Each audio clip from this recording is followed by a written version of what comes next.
दोस्तों बहुत बहुत मुबारक हो आप सभी को जो कहीं ना कहीं ईरान पे होने वाले जुल्म के खिलाफ खड़े थे। ईरान पूरी तरह से जीत गया है।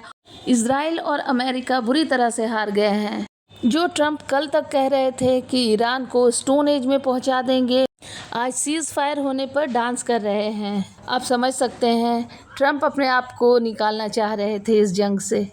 अमेरिका का वो मगरूर नेता डोनाल्ड ट्रंप ने आज ट्वीट करके बताया कि पाकिस्तान के प्रधानमंत्री शहबाज शरीफ और आसिम मुनीर के द्वारा जो बात ईरान से हुई उसके आधार पर ईरान ने जो प्रपोजल भेजी है वो हमें कबूल है, मंजूर है। आज ईरान की जाबाजी और शजाअत की वजह कर घमंड से चूर तानाशाह के बोल भी बदल गए।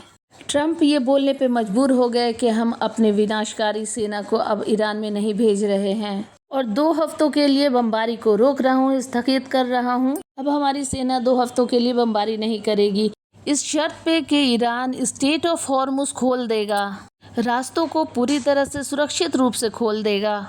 और आगे ये लिखते हैं कि ये सीज फायर ईरान और अमेरिका दोनों की तरफ से होगा, दोनों तरफ से बमबारी और हमले को रोक दिए जाएंगे।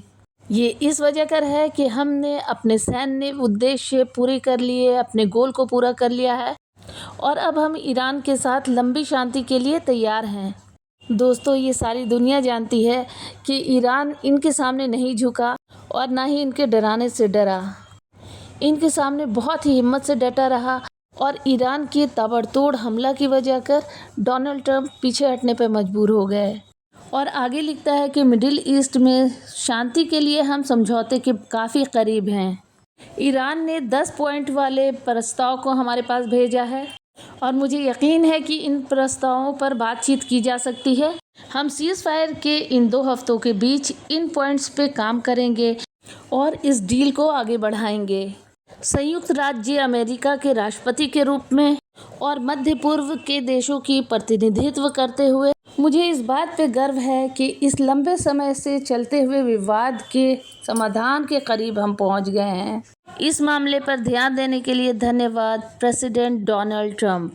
दोस्तों ट्रंप की वो बात याद है आप सबको, जब ट्रंप कह रहा था कि ईरान को बिना किसी शर्त के घुटनों पर लाकर छोड़ेंगे।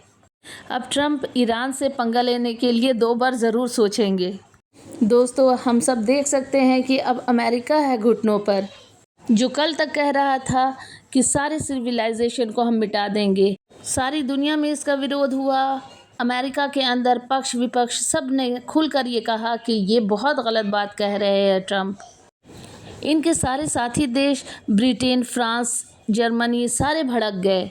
जब ट्रंप को इस बात का एहसास हुआ कि वो पूरी तरह से अकेले पड़ गए हैं तो उनको घुटनों पर आना ही था। दोस्तों ये बात जान लीजिए कि डोनाल्ड ट्रंप खुद घुटनों पे आया है। ये सारी बातें शहबाज शरीफ को वो खुद लिख करके भेजा और अपनी नाक बचाने के लिए शहबाज शरीफ और पाकिस्तान को इसका क्रेडिट दिया है। पाकिस्तान तो तलवा चाटता है अमेरिका का, जो वो कहता है बस वही वो करता है। ये भेजा और कहा कि इसको पोस्ट कर दो और पाकिस्तान ने बेवकूफ़ी की और इसको डायरेक्ट ही पोस्ट कर दिया। देख सकते हैं इस पोस्ट में ऊपर एक लाइन लिखी है कि ये ड्राफ्ट पाकिस्तान के पीएम शहबाज शरीफ के लिए है। इस पोस्ट को सोशल मीडिया पर एक्स पर डालना है और पाकिस्तान ने उसको डायरेक्ट कॉपी पेस्ट कर दिया। इस वजह कर जो नहीं भी लिखना था वो भी पूरी दुनिया ने देख लिया। इससे पता चल गया कि ट्रंप ये चाहते थे सीज फायर किसी भी हालत में। फ्रेंड्स मेरी रिपोर्ट्स पसंद आई हो तो आप ज़रूर से सब्सक्राइब करें मेरे चैनल को और बेल आइकन को क्लिक कर दीजिए, जिससे मेरे नई आने वाली नोटिफिकेशन आपको मिल जाएगी। तब तक अपना खूब सारा ख्याल कीजिए। जय हिंद, जय भारत।